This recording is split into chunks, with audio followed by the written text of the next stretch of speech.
Hi everyone, this is just a quick video on how to answer question 4, section A, reading on the EDUQAS paper 2 GCSE English language exam. So once you've opened the question paper, it'll say section A, reading, and we've already covered questions 1 to 3.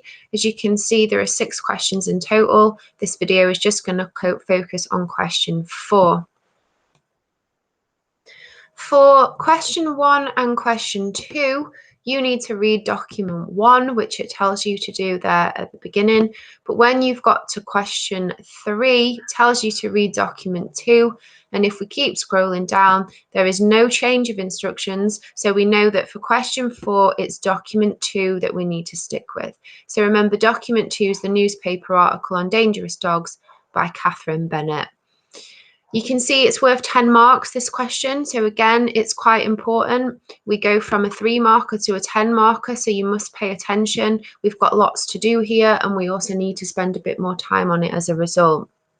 Tells us we should comment on what the writer says and how the writer says it. So it's very, very similar to question 2. So remember, question 2 was, how does Charles Darwin show his interest for the tortoises? And it says you should comment on what he says and his use of language, tone, and structure. Now this one, what the writer says, how the writer says it, and the how they say it is just another way of saying their use of language, tone, or structure. So remember, if you are confident talking about individual words and their connotations, positive or negative, maybe you're confident in talking about tone or language features, this is where you can do it. So the question, question 4, Bennett creates the impression that the dog that attacked her was extremely dangerous. How far do you agree with this view? So it's asking you to evaluate a little bit, isn't it? How far do you agree that she gives the impression that the dog's dangerous? Not whether you think the dog's dangerous, whether you think she creates the impression that the dog is dangerous. Really important distinction to make there. So you will need to go back to your document 2, Catherine Bennett, and you need to find out where she talks about the dog that attacked her, because that's quite specific in that question. So not just generally dogs, but the dog that attacked her. So she tells us this anecdote, doesn't she, that she's running through Hampstead Heath in North London. She hears a woman screaming, and then this is where this mastiff-like creature around the size of a small pony or a wild pig charges towards her, and this is the beginning of this dog attack that she talks to us about. I'm not going to read the whole text because it's already been read for you in a video on Google Classroom, those of you that need a reader or a screen reader, but I am going to use that bit as the first example. So this is where she starts talking about the attack. Now remember, we need to decide whether we agree or whether we disagree, or maybe it's a little bit of both, whether she gives us the impression that that dog is extremely dangerous. Now, I've read this text already from answering question 3, and I agree. Maybe you could find some reasons why you disagree, but I definitely agree with that question. I think she does present that dog as really dangerous. I don't think it was, because I think that she's using some language features in this to exaggerate what she's saying. And I also think she's using tone to do that. But they're the things that I'm going to say in this answer. Okay, so the first thing that I can see here, she turns around and she sees the size of the dog. Okay, and she says it's the size of a small pony or a wild pig. So I think that's the first thing that I'm going to pick out there as evidence. So if I go back to the question paper, how do we answer this question? Just like we do with any other 10 marker like this. We're going to start with firstly, and I need to say whether I agree or disagree. Now, as a whole, I agree with this.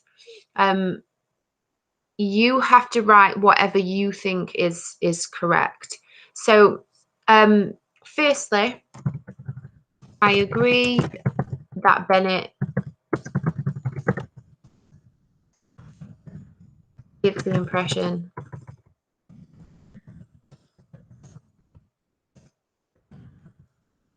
the dog was extremely dangerous because, I'll just make sure I spell because all right. Because she is intimidated by the size of it. And my quote to support that, size of a, let me just double check. What does she call it? A small pony or a wild pig?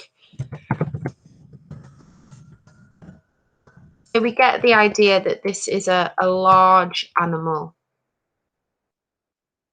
Now, my second point, I would go on here and I would talk about this word, charging. Think about what the word charging, if the dog is charging towards her, what is she trying to suggest to us? It's not walking towards her, it's not running towards her, it's not trotting towards her, it's not playfully galloping towards her, it's charging towards her.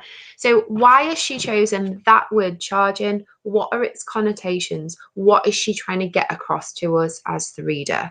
That would be my second point. Go back here.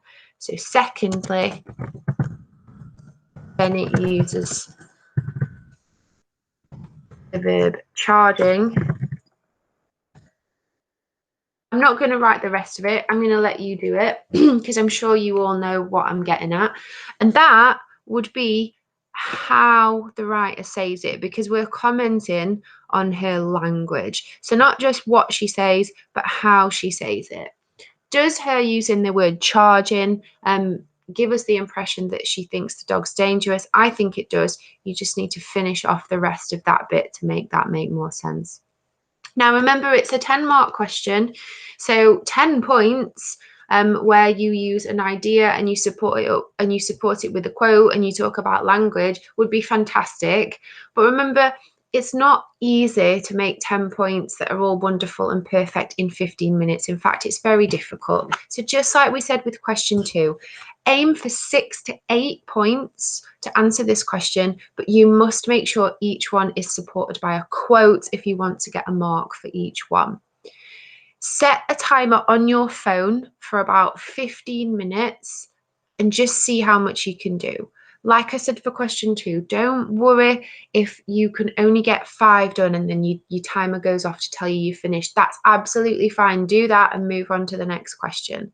It's better to spend the amount of time that you should do and try and have a go at each question than to spend half an hour and make 10 perfect points, but then run out of time because you don't have anything left to answer question 5 and question 6. So set a timer on your phone now. Question 4, how far do you agree that Bennett creates the impression that the dog that attacked her was extremely dangerous? And remember, it's asking us whether we think she created that impression, not whether you think the dog is actually dangerous or not.